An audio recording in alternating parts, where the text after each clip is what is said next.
بسم اللہ الرحمن الرحیم۔ السلام علیکم دوستو، ابو ذر غفاری رضی اللہ تعالیٰ عنہ اپنے اسلام لانے کا واقعہ بیان کرتے ہوئے فرماتے ہیں کہ حضور صلی اللہ علیہ وسلم پر وحی آنے سے بھی 3 سال پہلے سے میں اللہ تعالیٰ کے لیے نماز پڑھا کرتا تھا، اور جس طرح اللہ تعالیٰ میرا رخ کر دیتے میں اسی طرف چل پڑتا تھا۔ اسی زمانے میں ہمیں معلوم ہوا کہ مکہ معظمہ میں ایک شخص ظاہر ہوا ہے، اس کا دعویٰ ہے کہ وہ نبی ہیں۔ یہ سن کر میں نے اپنے بھائی انیس سے کہا، تم اس شخص کے پاس جاؤ، اس سے بات چیت کرو اور آ کر مجھے اس بات چیت کے بارے میں بتاؤ۔ چنانچہ انیس نے نبی کریم صلی اللہ علیہ وسلم سے ملاقات کی۔ جب وہ واپس آئے تو میں نے ان سے آپ صلی اللہ علیہ وسلم کے بارے میں پوچھا۔ انہوں نے بتایا، اللہ کی قسم، میں ایک ایسے شخص کے پاس سے آ رہا ہوں جو اچھائیوں کا حکم دیتا ہے اور برائیوں سے روکتا ہے، اور ایک روایات میں ہے کہ میں نے تمہیں اسی شخص کے دین پر پایا ہے۔ اس کا دعویٰ ہے کہ اسے اللہ نے رسول بنا کر بھیجا ہے۔ میں نے اس شخص کو دیکھا کہ وہ نیکی اور بلند اخلاق کی تعلیم دیتا ہے۔ میں نے پوچھا، لوگ اس کے بارے میں کیا کہتے ہیں؟ انیس نے بتایا، لوگ اس کے بارے میں کہتے ہیں کہ یہ کاہن اور جادوگر ہے، مگر اللہ کی قسم وہ شخص سچا ہے اور وہ لوگ جھوٹے ہیں۔ یہ تمام باتیں سن کر میں نے کہا، بس کافی ہے، میں خود جا کر ان سے ملتا ہوں۔ انیس نے فوراً کہا، ضرور جا کر ملو، مگر مکہ والوں سے بچ کر رہنا۔ چنانچہ میں نے اپنے موزے پہنے، لاٹھی ہاتھ میں لی اور روانہ ہو گیا۔ جب میں مکہ پہنچا تو میں نے لوگوں کے سامنے ایسا ظاہر کیا جیسے میں اس شخص کو جانتا ہی نہیں اور اس کے بارے میں پوچھنا بھی پسند نہیں کرتا۔ میں 1 ماہ تک مسجد حرام میں ٹھہرا رہا۔ میرے پاس سوائے زمزم کے کھانے کو کچھ نہیں تھا۔ اس کے باوجود میں زمزم کی برکت سے موٹا ہو گیا۔ میرے پیٹ کی سلوٹیں ختم ہو گئی، مجھے بھوک کا بالکل احساس نہیں ہوتا تھا۔ ایک رات جب میں حرم میں کوئی طواف کرنے والا نہیں تھا، اللہ کے رسول ایک ساتھی ابو بکر صدیق رضی اللہ تعالیٰ عنہ کے ساتھ وہاں آئے اور بیت اللہ کا طواف کرنے لگے۔ اس کے بعد آپ نے اور آپ کے ساتھی نے نماز پڑھی۔ جب آپ نماز سے فارغ ہو گئے تو میں آپ کے نزدیک چلا گیا اور بولا، السلام علیکم یا رسول اللہ، میں گواہی دیتا ہوں کہ اللہ تعالیٰ کے سوا کوئی عبادت کے لائق نہیں، اور یہ کہ محمد صلی اللہ علیہ وسلم اللہ کے رسول ہیں۔ میں نے محسوس کیا حضور نبی کریم صلی اللہ علیہ وسلم کے چہرے پر خوشی کے آثار نمودار ہوئے۔ پھر آپ نے مجھ سے پوچھا، تم کون ہو؟ میں نے جواب میں کہا، جی میں غفار قبیلے کا ہوں۔ آپ نے پوچھا، یہاں کب سے آئے ہوئے ہو؟ میں نے عرض کیا، 30 دن اور 30 راتوں سے یہاں ہوں۔ آپ نے پوچھا، تمہیں کھانا کون کھلاتا ہے؟ میں نے عرض کی، میرے پاس سوائے زمزم کے کوئی کھانا نہیں، اس کو پی پی کر میں موٹا ہو گیا ہوں، یہاں تک کہ میرے پیٹ کی سلوٹیں تک ختم ہو گئی ہیں اور مجھے بھوک کا بالکل احساس نہیں ہوتا۔ آپ صلی اللہ علیہ وسلم نے فرمایا، مبارک ہو، یہ زمزم بہترین کھانا اور ہر بیماری کی دوا ہے۔ زمزم کے بارے میں حدیث میں آتا ہے کہ اگر تم آب زمزم کو اس نیت سے پیو کہ اللہ تعالیٰ تمہیں اس کے ذریعے بیماریوں سے شفا عطا فرمائے تو اللہ تعالیٰ شفا عطا فرماتا ہے، اور اگر اس نیت سے پی جائے اس کے ذریعے پیٹ بھر جائے اور بھوک نہ رہے تو آدمی شکم سیر ہو جاتا ہے، اور اگر اس نیت سے پیا جائے کہ پیاس کا اثر باقی نہ رہے تو پیاس ختم ہو جاتی ہے۔ اس کے ذریعے اللہ تعالیٰ نے اسماعیل علیہ السلام کو سیراب کیا تھا۔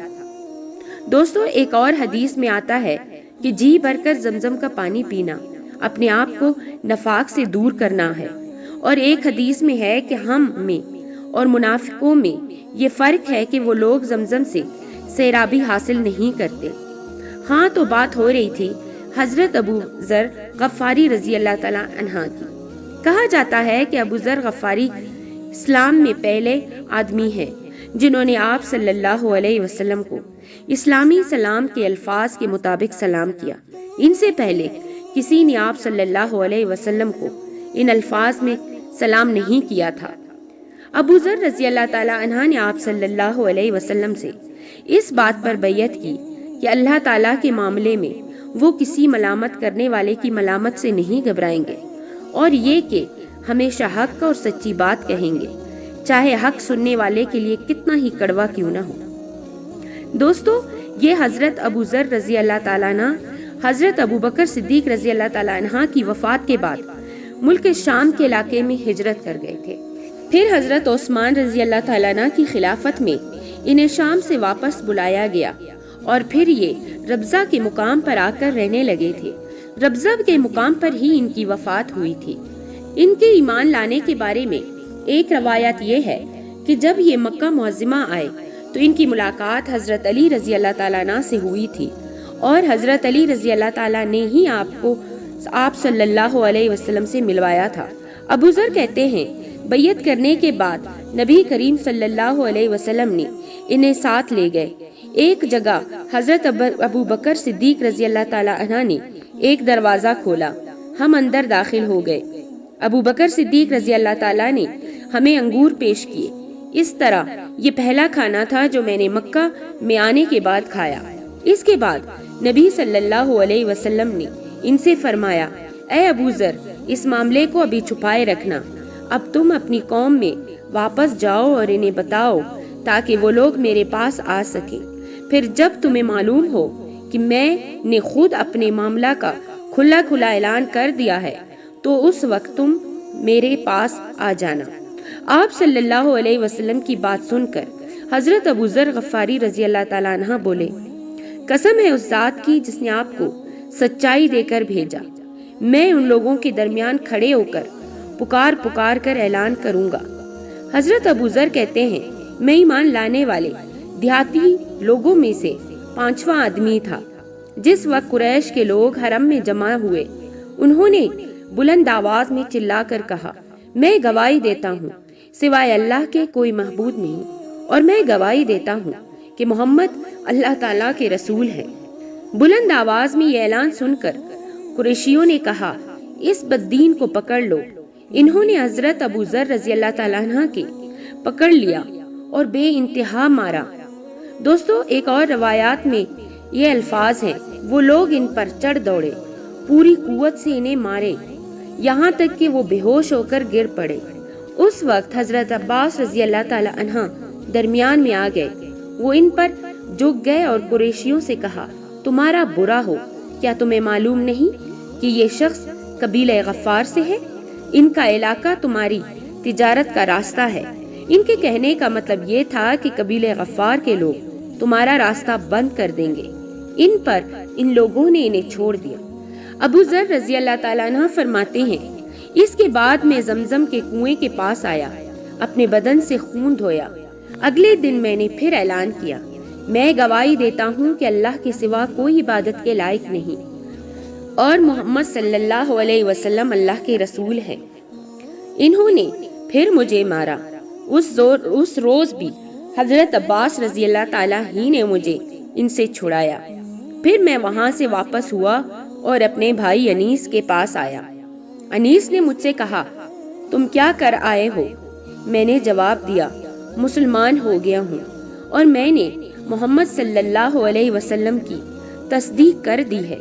اس پر انیس نے کہا، میں بھی بتوں سے بیزار ہوں اور اسلام قبول کر چکا ہوں۔ اس کے بعد ہم دونوں اپنی والدہ کے پاس آئے تو وہ بولی، مجھے پچھلے دین سے کوئی دلچسپی نہیں رہی، میں بھی اسلام قبول کر چکی ہوں، اللہ کے رسول کی تصدیق کر چکی ہوں۔ اس کے بعد ہم اپنی قوم غفار کے پاس آئے، ان سے بات کی۔ ان میں سے آدھے تو اسی وقت مسلمان ہو گئے۔ باقی لوگوں نے کہا، جب رسول اللہ صلی اللہ علیہ وسلم تشریف لائیں گے ہم اس وقت مسلمان ہو جائیں گے۔ چنانچہ جب رسول اللہ صلی اللہ علیہ وسلم مدینہ منورہ تشریف لائے تو قبیلہ غفار کے باقی لوگ بھی مسلمان ہو گئے۔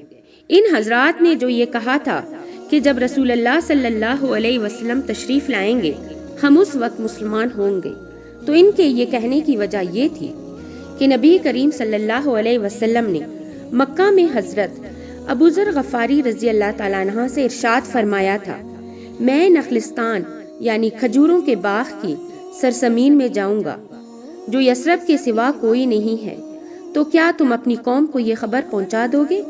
ممکن ہے اس طرح تمہارے ذریعے اللہ تعالیٰ ان لوگوں کو فائدہ پہنچائے دے اور تمہیں ان کی وجہ سے اجر ملے۔